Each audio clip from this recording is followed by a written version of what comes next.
He knelt at the checkout counter, counting each coin like it could stretch forever. His little girl, wrapped in a faded blanket, rested her head on his shoulder. He whispered under his breath, "Just enough. Please, just enough." Every beep of the scanner made his heart pound faster. And then a calm, steady voice behind him said, "Let me help. Meet Ethan Carter," a young single father living in a small apartment on the edge of the city. Life hadn't been easy since his wife passed away 2 years ago. Every day was a balancing act, working odd jobs, paying bills and trying to keep his daughter Lily, just 3 years old, fed, safe and happy. Ethan would wake before sunrise, brew a cup of coffee and pack breakfast for Lily before heading out to job interviews that often ended with polite but discouraging responses. "Sorry, we'll call you back." They never did. Despite it all, Ethan never lost hope. He repeated to himself what his father used to say, "When life is heavy, show up anyway. One small step at a time." On this particular morning, he had exactly 587, all he had left until the next paycheck. His apartment was running low on groceries, and Lily's diaper supply was nearly gone. He counted carefully, calculating what he could afford. Diapers were non-negotiable. The grocery store was quiet, almost too quiet. Ethan placed a small pack of diapers and a jar of baby food on the counter. The cashier, a young woman with kind eyes, scanned the items. Then came the total. Ethan's stomach sank. He was short by 79 cents. He looked down at the coins in his hand, frantically counting, trying to stretch them just a little further. Can we remove the food?"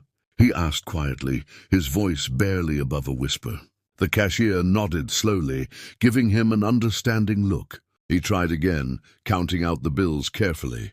Lily squirmed in his arms, sensing his worry. "Daddy," she murmured. I've got you, baby," he whispered back, brushing her hair away from her face. People in line behind him shifted impatiently. Some sighed, some tapped their feet. He felt every glance like a weight pressing down on him. Then out of nowhere a voice spoke from behind him. Soft, firm, calm. "Let me help." Ethan froze. He looked up slowly. A woman stood there, tall, professional, her suit perfectly pressed, yet her eyes gentle. It was clear she wasn't there by accident. I can't let you," Ethan stammered, confused and overwhelmed. "I don't have enough. This is too much." The woman smiled softly. "You already have enough. Let me take care of it." Ethan's heart raced. He felt a lump in his throat. Why would you do this for us? You don't even know me." "I know enough," she said quietly. "I see a father who's doing his best. I know what it's like to struggle, and I can help." She handed over a card to the cashier, covering the cost of the diapers, baby food, wipes, and even a small stuffed bear. Lily's eyes widened at the bear. Ethan's hands shook. "You're doing your best," the woman said, meeting his eyes. "That matters more than you know."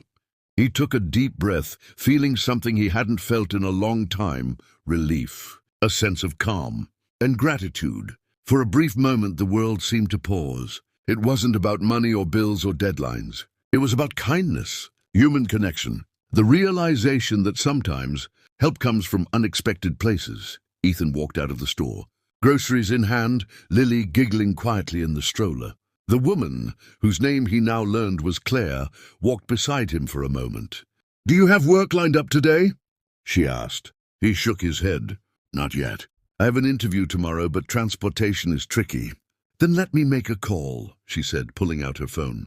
Within minutes, she had arranged a temporary shift for him at a small office downtown, a place that could accommodate his schedule and provide stability for his family.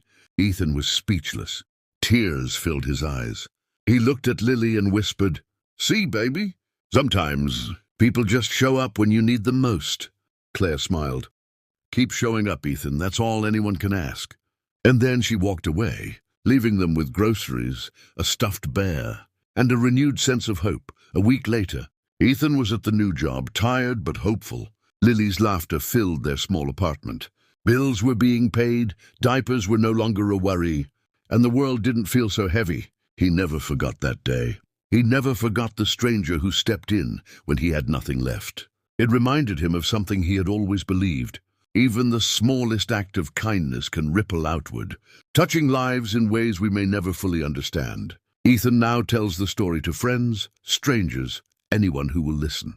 Not to boast, not to ask for recognition, but to remind them that there is still goodness in the world, even when life feels impossible. Sometimes miracles don't come from the sky. Sometimes they stand quietly behind you in line, offering a hand when you need it most. Sometimes the smallest act of kindness can change someone's world. Share this story if it touched your heart.